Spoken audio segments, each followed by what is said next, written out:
जय हिंद।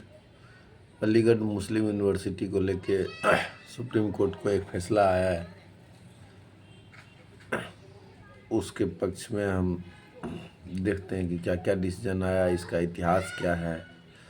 इसमें 1967 के अजीज बासा केस का जिक्र है, इसमें इंदिरा गांधी का क्या योगदान है, ये सेंट्रल यूनिवर्सिटी के अंदर कैसे आ गया, क्या इसको माइनॉरिटी राइट्स है या नहीं है, ये सारे हम इस वीडियो में देख सकते हैं। तो let's go by the history. AMU was established by sir Syed Ahmed Khan in 1877, मतलब 1877 में इस्टेब्लिश किया गया था, क्योंकि सर सैयद अहमद खान को लगता था कि इंडिया के मुस्लिम हैं, they are lacking in education because of their tradition of adopting only Islam and Islamist teaching. He wants to implement Western art and culture and science so that Muslim personnel in society can enhance their capabilities. तो उन्होंने एक school का उस समय establish किया, जिसको मोहम्मदम Anglo oriental college बोलते हैं, MAO। तो ये जो है 1920 में ब्रिटिश गवर्नमेंट के साथ डील करके MAO को अलीगढ़ मुस्लिम यूनिवर्सिटी का दर्जा दिया गया। MAO मतलब मोहम्मदम एंग्लो ओरिएंटल कॉलेज को 1920 में एक्ट आया, जिसके तहत ये अलीगढ़ मुस्लिम यूनिवर्सिटी का दर्जा दिया गया। 1950 में जब संविधान लागू हुआ तो पार्लियामेंट ने एक्ट पास करके इसको इंस्टीट्यूट ऑफ नेशनल इम्पोर्टेंस का दर्जा दे दिया। फिर ये सेंट्रल गवर्नमेंट के अंदर आ गया, जिसमें एक अलीगढ़ मुस्लिम यूनिवर्सिटी एग्जीक्यूटिव काउंसिल है जो इसको हेड करेगा और इसको एडमिनिस्ट्रेटर करेगा। 1951 में एक और अमेंडमेंट आया AMU एक्ट का, जिसमें नॉन मुस्लिम को AMU कोर्ट में शामिल किया गया।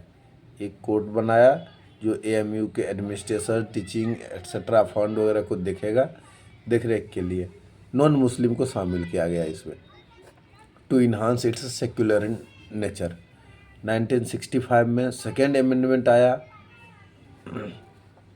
AMU के एग्जीक्यूटिव काउंसिल को ज़्यादा पावरफुल बना दिया गया और AMU कोर्ट को डाउन किया गया, क्योंकि इस समय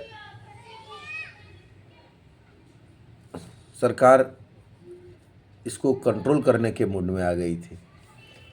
फिर इसके विरुद्ध में अजीज बासा केस आया 1967 में सुप्रीम कोर्ट में, इसमें वो कहा गया, सुप्रीम कोर्ट ने कहा गया AMU cannot classify as a minority institution. अभी 2024 के वर्डिक्ट में सुप्रीम कोर्ट ने इसको ओवर रूल करने की बात की है, लेकिन सुप्रीम कोर्ट अभी भी ये क्लियर नहीं बोला है कि AMU is a minority institutions. Aziz Basha case में इतना हमें याद रखना है कि AMU cannot be classified as a minority institutions. In 1981 Indira Gandhi election में गई, क्योंकि 77 में हार गई थी, 81 में फिर से इलेक्शन हो रहा था। उन्होंने प्रॉमिस किया कि AMU के माइनॉरिटी को हम बचा के रखेंगे। इसी प्रॉमिस से वो जीत के आई, तो थर्ड अमेंडमेंट लाई AMU एक्ट का इन 1981। उस समय AMU के फिर से उसका पर्पज़ ये था एक्ट लाने का कि AMU was established for cultural and educational advancement of Muslims. Since 1981 AMU was categorised as a minority institutions. In 2005 AMU executive council का एक डिसीजन आया, जो उन्होंने कहा कि हमें 50% सीट रिजर्व करना है मुस्लिम के लिए, किसमें, PG मेडिकल कोर्स में, पोस्ट ग्रेजुएट मेडिकल कोर्स जो है उसमें हमें 50% सीट रिजर्व करना है। And it was a policy taken by the AMU executive council. 2006 में ये केस गया इलाहाबाद हाई कोर्ट में, और इलाहाबाद हाई कोर्ट ने एक साथ 1981 के अमेंडमेंट और ये पॉलिसी जो 50% रिजर्वेशन का था, दोनों को क्वैश कर दिया और बोला it is against the secular character of the institutions. अब सिंस उस समय UPA की गवर्नमेंट थी, कांग्रेस की गवर्नमेंट थी, और इंदिरा गांधी के डिसीजन को टर्न कर दिया था, तो government move to Supreme Court against this verdict. लेकिन उस समय तक जब तक 2014 तक रही कांग्रेस, कुछ डिसीजन आया नहीं सुप्रीम कोर्ट से। 2016 में जब एनडीए गवर्नमेंट आई और उन्हें पता चला कि कुछ ऐसी बात है कि 2006 के इलाहाबाद हाई कोर्ट को टर्न करने के लिए सुप्रीम कोर्ट में पिटीशन है, तो उन्होंने इसे विड्रॉल कर लिया, कहते हुए कि it is against the public policy of reservation for SC, ST, OBC and EWS as applicable to the central university. मतलब ये कि सुप्रीम कोर्ट ने ये जो पब्लिक पॉलिसी हमारा जो रिजर्वेशन को लेके है SC, ST, OBC और EWS के लिए, जो सारे सेंट्रल यूनिवर्सिटी के एडमिशन में लागू होता है, इसके वायलेट कर रहा है ये, और इसलिए हम ये अपना एप्लीकेशन विड्रॉ करते हैं। 2019 में 3 जज की बेंच के सामने ये केस था, उन्होंने लार्जर बेंच को दे दिया, 7 जज बेंच को, कि अब आप सुनिए। यहाँ से आज का फैसला हम देखेंगे कि 2024 में ये 7 जज के फैसला जज बेंच ने 4:3 के केस सुनाया है। 4:3 में वर्डिक्ट अपना दिया है, लेकिन स्टिल दिया नहीं है ये राइट्स कि अलीगढ़ मुस्लिम यूनिवर्सिटी एक माइनॉरिटी इंस्टीट्यूशंस है। देखते हैं किसके तहत इसको मिलता है ये स्टेटस। अब हम देखते हैं कॉन्स्टिट्यूशनल प्रोविज़न क्या है जो माइनॉरिटी स्टेटस देता है। तो कॉन्स्टिट्यूशन में हमारे पास एक है आर्टिकल 31। आर्टिकल 31 हमें देता है कि all minority have the right to establish.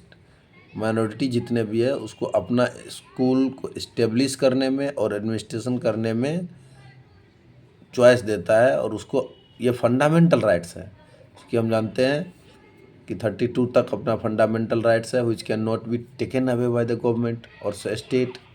तो 30 का एक हमें ये अधिकार देता है कि ऑल माइनॉरिटी अपना इंस्टीट्यूशन खोल सकता है और एडमिनिस्ट्रेशन उसका देख सकता है, उसमें क्या पढ़ाएंगे क्या नहीं पढ़ाएंगे, क्या करना है, रिजर्वेशन पॉलिसी क्या होगा। क्योंकि 15 का जो 5 है, आर्टिकल 15 के जो क्लॉज 5 है, उसमें लिखा है कि minority educational institutions are exempted from providing reservation for SC and ST, जिसको साइट करते हुए सेंट्रल गवर्नमेंट ने 2016 में अपना एप्लीकेशन वापस ले लिया था। ये सेकुलर नेचर को हैम्पर करेगा। 15(5) में ये ऑलरेडी लिखा हुआ है कि ये एग्जम्प्टेड है कि रिजर्वेशन किसको देगा किसको नहीं देगा देने के लिए, SC ST को देने के लिए बाध्य नहीं है। 1967 में क्या हुआ अजीज बासा केस में, वो देखते हैं। सुप्रीम कोर्ट ने कहा था उसमें कि AMU का जो एस्टेब्लिशमेंट था